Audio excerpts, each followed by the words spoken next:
conduirai la délégation française la semaine prochaine en Inde, à Hyderabad, pour la 11e conférence des parties à la Convention des Nations Unies sur la diversité biologique, pour peser avec l'Union européenne en faveur de la mise en œuvre de l'accord de Nagoya et en particulier son volet financier.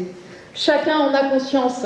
Les négociations internationales, qu'il s'agisse du climat ou de la biodiversité, sont extrêmement complexes, entre l'absence pure et simple de certains pays et les blocages de principes de tel ou tel.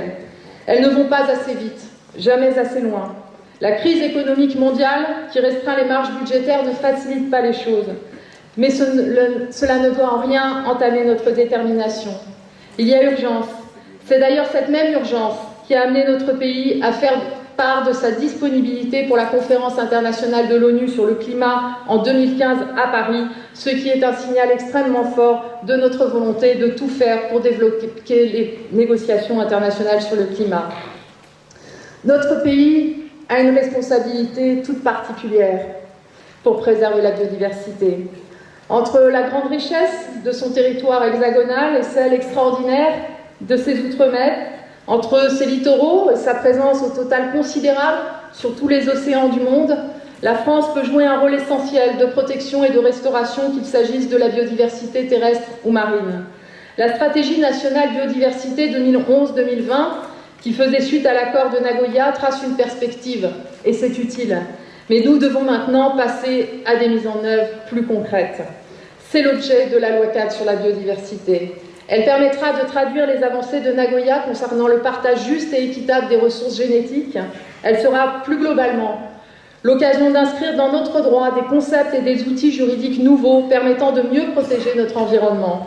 Elle permettra de remettre de l'ordre et donc de l'efficacité dans nos modalités de gouvernance au plan national comme au plan local concernant la biodiversité, en unifiant et en donnant un cadre lisible aux innombrables dispositifs et instances de concertation dans ce domaine. Elle permettra aussi de créer enfin, après des années d'attente et de projets sans cesse repoussés, l'Agence nationale de la biodiversité dont la France a tant besoin pour mettre en œuvre des politiques efficaces. Sans anticiper sur les travaux d'analyse qui devront naturellement encore avoir lieu en amont de cette création, ni sur les concertations indispensables, que je confierai d'ailleurs dans les semaines à venir à un préfigurateur, je voudrais vous parler de cette agence et d'abord souligner sa raison d'être.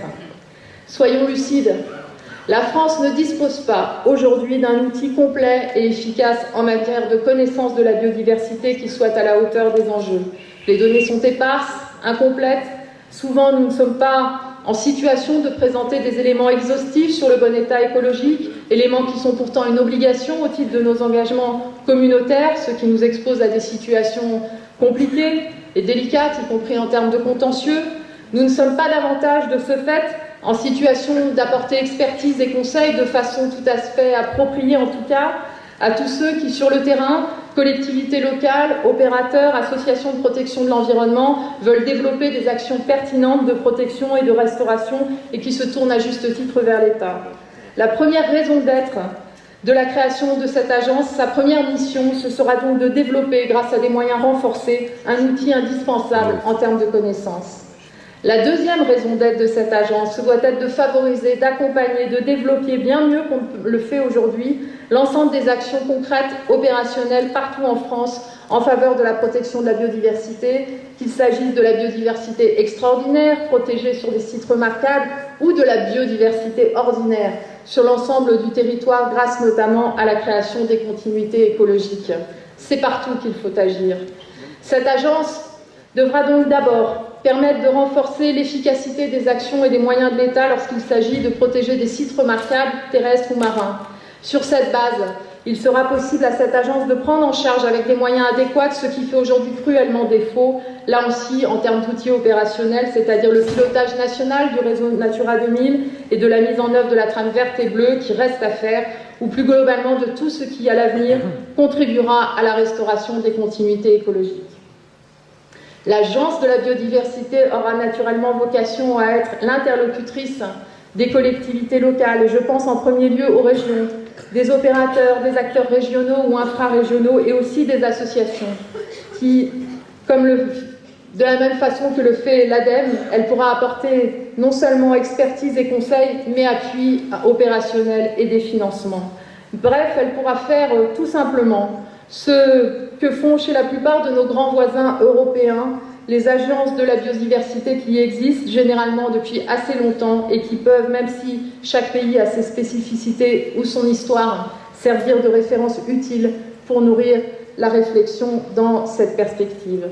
L'État assumera donc sa part de travail, mais nous avons besoin de vous. Qu'il s'agisse de biodiversité, de transition énergétique, de participation active des citoyens aux politiques publiques, les parcs naturels régionaux constituent une base inestimable d'expérience, de compétences, porteurs de très solides capacités d'ingénierie de projet, pour à la fois protéger le patrimoine naturel et culturel, contribuer à l'aménagement du territoire, au développement économique, social et culturel de vos territoires. Les parcs ne sont pas seulement des gestionnaires d'espace, ce sont des laboratoires d'innovation. En reliant la question environnementale à la question sociale dont elle est inséparable, en développant des activités écologiquement responsables, en étant au service des territoires et des petites communes rurales qui trouvent souvent auprès des syndicats mixtes écoute et conseil, en revivifiant des territoires parfois délaissés ou enclavés, en créant de l'emploi, vous démontrez qu'on peut inventer, trouver des solutions à l'échelle locale qui s'inscrivent dans une perspective globale. La France a besoin de l'inventivité et de la créativité des parcs. Elle en a besoin pour la transition énergétique. Et j'invite les parcs à participer, à organiser, à s'emparer du débat national sur la transition énergétique qui aura aussi des résonances locales fortes, car partout, nous voulons que soient débattus les potentiels de développement des énergies renouvelables. Partout, nous voulons que soient débattus les potentiels d'économie d'énergie.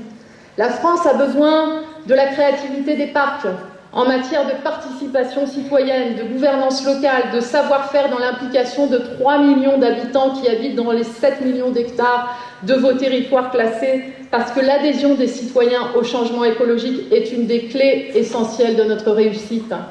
La France a besoin de l'innovation des parcs en matière de circuits courts et d'invention d'une nouvelle relation entre producteurs et consommateurs offrant des débouchés à l'agriculture de proximité. La France a besoin des capacités des parcs en matière d'emploi vert et d'emploi d'avenir vert pour former là des jeunes qui veulent entrer dans la vie professionnelle, dans les métiers de l'environnement et du développement durable. La France a besoin enfin des compétences des parcs en matière d'éducation à l'environnement. Et nous tous qui sommes réunis ici, nous avons des convictions. Et ce que nous faisons pour les générations futures. Et moi, je voudrais qu'aucun enfant de France ne soit privé de contact avec la nature. Je voudrais tellement qu'au moins chaque enfant de France au cours de sa scolarité ait visité un parc naturel régional. Et cela pourra faire l'objet d'un travail avec Vincent Peillon et de la convention qu'évoquait Jean-Louis Joseph, parce que c'est aussi un droit à la nature que la République doit garantir à chacun.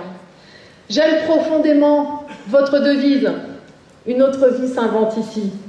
La dégradation continue des ressources et des patrimoines naturels, l'accélération du réchauffement climatique, le creusement des inégalités sociales entre les plus riches et les plus pauvres, nous impose de construire maintenant un autre monde, vraiment durable, économe, solidaire.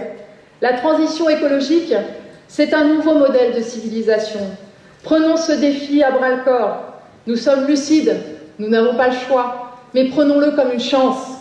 Je vous invite donc à imaginer cette transformation de notre société, de notre industrie, de notre recherche, de notre agriculture, de nos services, de nos villes, de nos productions, de nos échanges, de notre travail, de nos loisirs.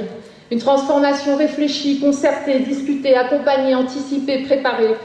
J'invite chacun d'entre vous à y prendre part, parce que si nous avons des atouts, un potentiel, ce n'est pas seulement parce que nous avons des paysages fantastiques, mais aussi parce que nous vous avons, vous, les militants, les 1000 militants qui sont dans cette salle. Alors faisons entendre dans toute la France votre message. Vive les parcs naturels régionaux de France, vive la République et vive la France.